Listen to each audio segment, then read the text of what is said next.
जुबैर साहब आप बताएंगे, बहुत से लोग कहते हैं कि अगले 3-4 रोज़ में अगर अदम एतमाद नहीं आती तो मैच आपके हाथ से निकल जाएगा।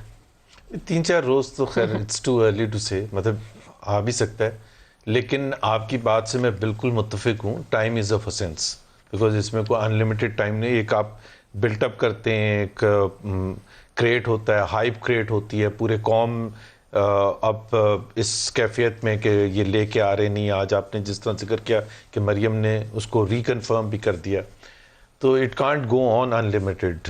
सो मैं 2-3 दिन की तो बात नहीं करूंगा, डेफिनेटली 4-5 दिन की बात करें। नहीं, 4-5 दिन की, मेरा ख्याल है हफ्तों की बात करें।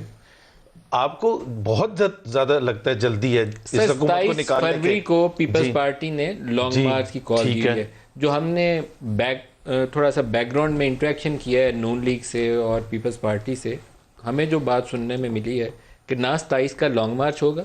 अगर लॉन्ग मार्च शुरू हो गया तो अदम इत्मीनान का मतलब नाकाम होगी, तब लॉन्ग मार्च शुरू होगा। ना 23 मार्च को आपका लॉन्ग मार्च होगा, क्योंकि आप दोनों जमातों की प्लानिंग ये है कि मच बिफोर 27 ये काम कर देना। ये डेड लाइन है 27 से पहले। लेट मी से कि वो उसका मैं जाहिर सी बात है ना शेयर कर सकता हूँ, और मुझे तो पता भी नहीं है एग्जैक्टली कि जी किस दिन हम कर रहे हैं। इब्तदाई तौर पर ये जो जुम्मा कल वाला दिन उसकी कोशिश की गई थी, लेकिन गुफ्तो शनीज में टाइम ज्यादा लग गया। अब ये नेक्स्ट वीक पे बात चली गई है। मैं रोजाना की बुनियाद के ऊपर इस पे अपडेट लेता हूँ। इनको थोड़े दिन और करने देना, आराम करने दे। आप तो पीछे ही पड़ गए, फिर आपकी छुट्टी हो जाएगी। नहीं हमारी पार या पार दोबारा हम तो ऑपोजिशन में ही बैठे हैं, हमारी क्या छुट्टी हो जाएगी?